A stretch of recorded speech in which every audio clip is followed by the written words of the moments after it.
दोस्तों, ये 14 से 25 की आयु केवल उम्र नहीं, ये ईश्वर की दी हुई परीक्षा है। यही वह काल है जहां तुम्हारा एक निर्णय तुम्हें आकाश तक उठा सकता है या अंधकार में गिरा सकता है। हाँ, तुम अपना समय कहां खो रहे हो? मोबाइल की स्क्रीन पर, सोशल मीडिया की रीलों में, उन क्षणिक मनोरंजनों में जो तुम्हारे भविष्य से खेल रहे हैं। कभी मौन में बैठो और स्वयं से पूछो, मैं अपनी जीवन लीला के साथ क्या कर रहा हूं? अगर उत्तर मौन है तो समझो ईश्वर तुम्हें भीतर से पुकार रहा है। उठो, अब समय आ गया है। एक बार अपनी मां की आंखों में देखो, वह जो हर रात बिना खाए सो जाती है ताकि तुम्हारे सपने भूखे न रह जाएं। एक बार पिता के उन हाथों को देखो जहां श्रम के छाले खिले हैं ताकि तुम्हारी राहें कोमल बन सकें। सोचो, उनके इतने त्याग के बाद भी क्या हम इतना भी नहीं कर सकते कि 5 मिनट शांत बैठकर पढ़ लें? वे तुम्हारे लिए अपना सब कुछ छोड़ सकते हैं, तुम जी। और हम अपनी मोबाइल स्क्रीन से 5 सेकंड के लिए भी नजर नहीं हटा सकते। याद रखो, माता पिता तुम्हारे लिए अपना सर्वस्व त्याग सकते हैं। अब तुम्हारी बारी है। मत कहो कल से पढ़ूंगा, मत कहो सोमवार से शुरू करूंगा, क्योंकि कल कभी आता नहीं। जो आज नहीं बदला उसका कल खो जाता है। यदि राजा बनना है तो पहले सेवक की तरह मेहनत करनी पड़ेगी। यदि सूरज की तरह चमकना है तो पहले उसकी तरह जलना पड़ेगा। तुम्हारे और तुम्हारे सपनों के बीच सिर्फ एक दीवार है, आलस्य की। आज उसे हराओ, कल दुनिया तुम्हारे आगे झुकेगी।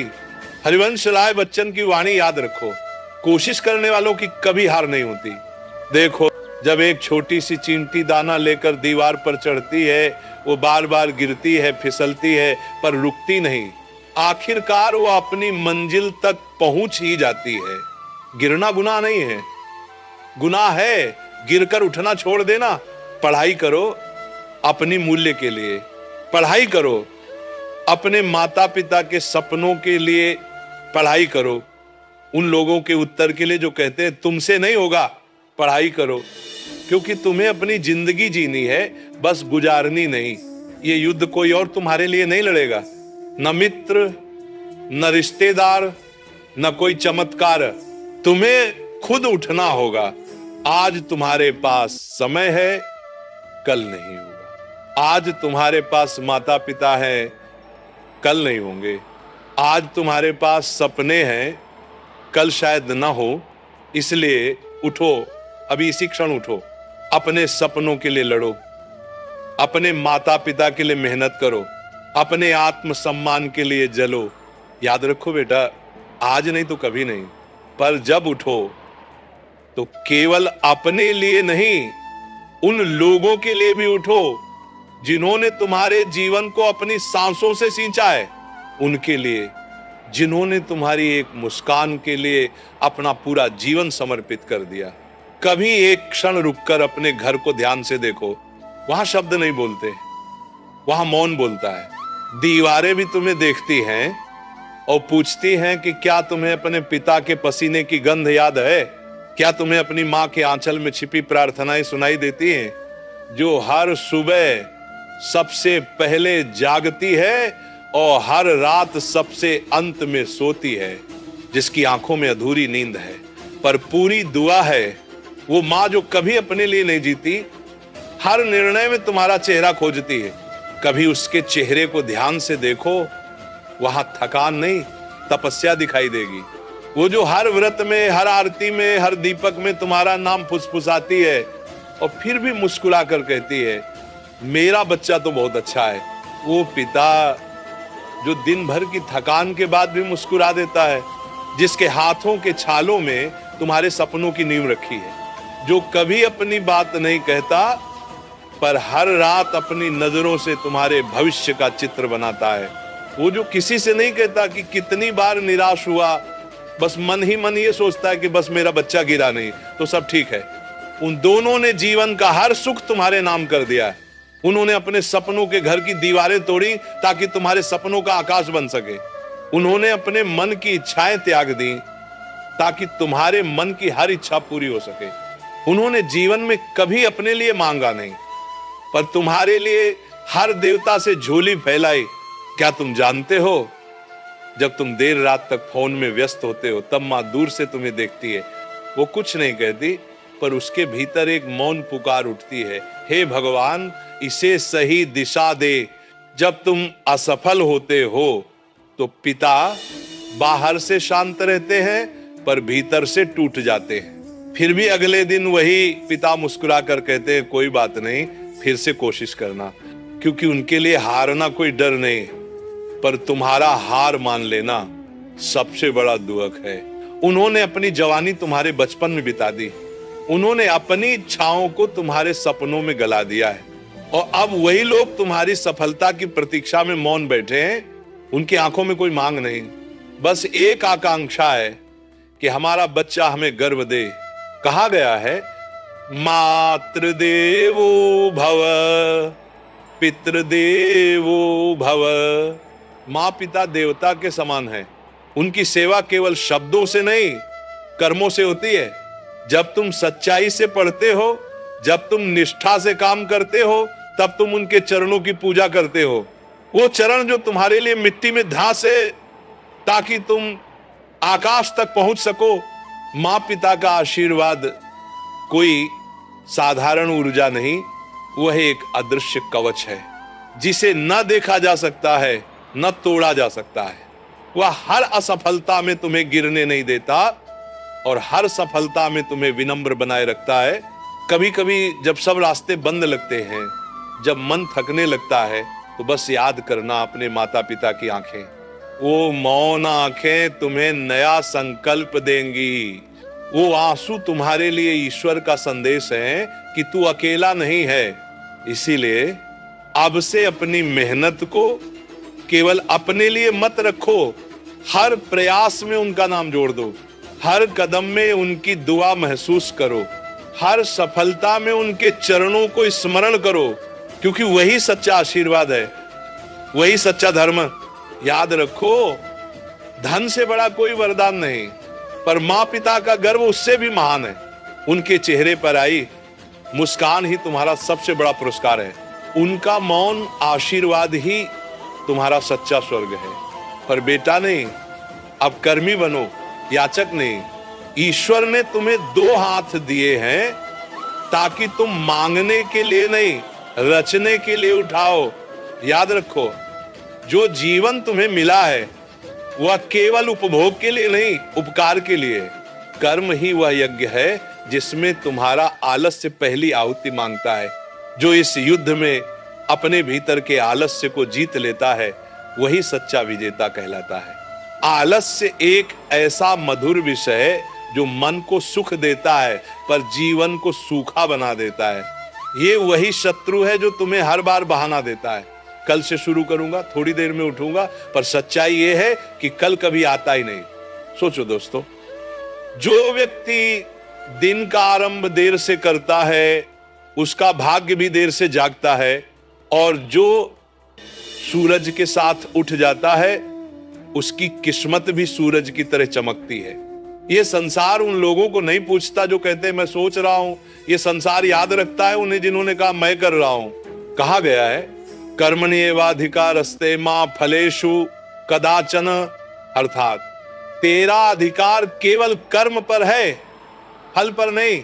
इसका अर्थ ये नहीं कि फल की इच्छा मत रखो, इसका अर्थ है कि इच्छा से बड़ा बनो। जो अपने कर्म में निष्ठावान होता है, उसके लिए फल अपने आप चरणों में आकर झुक जाता है। जो व्यक्ति अपने काम में प्रेम डाल देता है, उसका हर कार्य पूजा बन जाता है, और जो काम को बोझ समझता है, उसका हर दिन सजा बन जाता है। जीवन उसी का है जो हर सुबह अपने उद्देश्य के साथ उठता है और हर रात शांति के साथ सोता है। अगर तुम्हारे भीतर ये प्रश्न आता है कि कब सफल होऊंगा, तो उत्तर है जब तुम पूरी निष्ठा से काम करोगे। अगर मन कहता है थोड़ी देर आराम कर लूं, तो याद रखो वही पल तुम्हारी दिशा बदल सकता है। आलस्य की जड़ मन में नहीं, संकल्प की कमी में होती है। जो व्यक्ति अपने संकल्प को मजबूत कर लेता है, उसके लिए असंभव शब्द का कोई अर्थ नहीं रहता। कभी सूरज को देखो, वह हर सुबह उगता है, बादलों के बावजूद चमकता है और डूबकर भी अगले दिन लौट आता है। वो किसी से नहीं पूछता कि आज निकलूं या नहीं, वो बस निकलता है। यही कर्म है, यही तप है, यही जीवन का सच्चा धर्म है। ईश्वर भी उसी के साथ चलता है जो चलता रहता है। जो ठहर जाता है उसके साथ केवल बहाने रह जाते हैं। इसलिए अब संकल्प लो, आज से नहीं, अभी से हर दिन को साधना मानो, हर कार्य को पूजा बनाओ और हर असफलता को शिक्षक बनाओ। याद रखो, जो अपने भीतर के आलस्य को जीत लेता है वह संसार की हर कठिनाई पर विजय पा सकता है, क्योंकि भीतर का युद्ध जीत गया तो बाहर का युद्ध कुछ भी नहीं भी। कहा गया है, उद्धरेदात्मनात्मानम नात्मानम अवसादयत्, अर्थात मनुष्य को अपने ही द्वारा स्वयं को उठाना चाहिए और स्वयं को नीचे नहीं गिराना चाहिए। इस श्लोक में संपूर्ण जीवन का रहस्य छिपा है, क्योंकि जो खुद को उठा लेता है संसार की कोई शक्ति उसे गिरा नहीं सकती। इसीलिए उठो दोस्तों, क्योंकि अब समय है कर्म का। अब बहाने नहीं, बस प्रयास। अब नींद नहीं, बस संकल्प। अब शब्द नहीं, बस कर्म। और याद रखो, जब तुम्हारे भीतर कर्म का दीपक जलता है तब आलस्य का अंधकार स्वयं भाग जाता है, और जब वह दीपक स्थिर हो जाता है तब वही प्रकाश तुम्हारे चारों ओर आभा बन जाता है।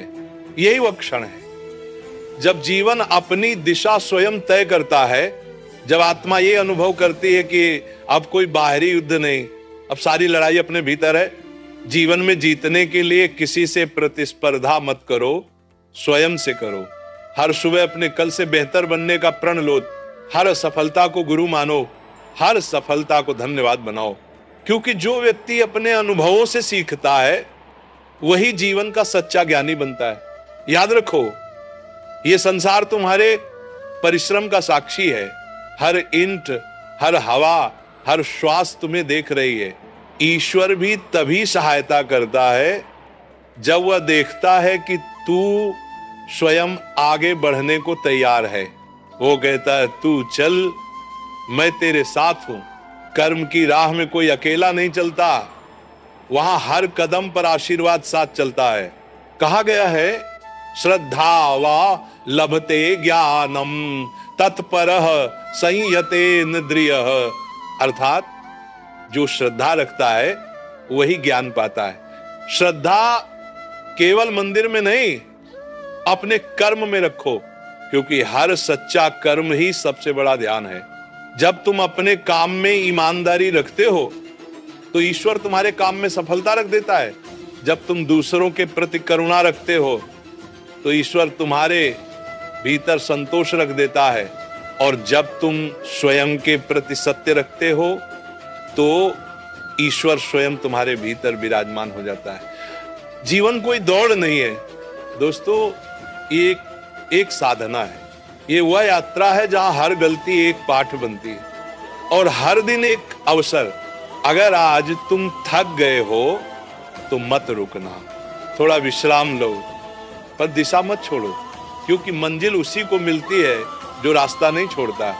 कभी याद रखना, जब भीतर की नीयत साफ हो जाती है तो ऊपर वाला खुद रास्ते बना देता है। जिसके कर्म में सच्चाई है उसके भाग्य में चमत्कार है।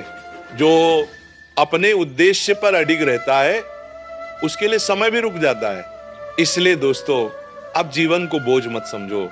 ये वरदान है, ये अवसर है, ये यज्ञ है जहां हर कर्म एक अर्पण है और हर श्वास एक प्रार्थना। हर दिन उठो इस भाव से कि मुझे बस अच्छा नहीं, श्रेष्ठ बनना है। हर क्षण को इस भावना से जियो कि मेरे कर्म से किसी का भला हो, और हर रात ये कहो कि आज मैं अपने माता पिता के स्वप्न के थोड़ा और निकट पहुंच गया।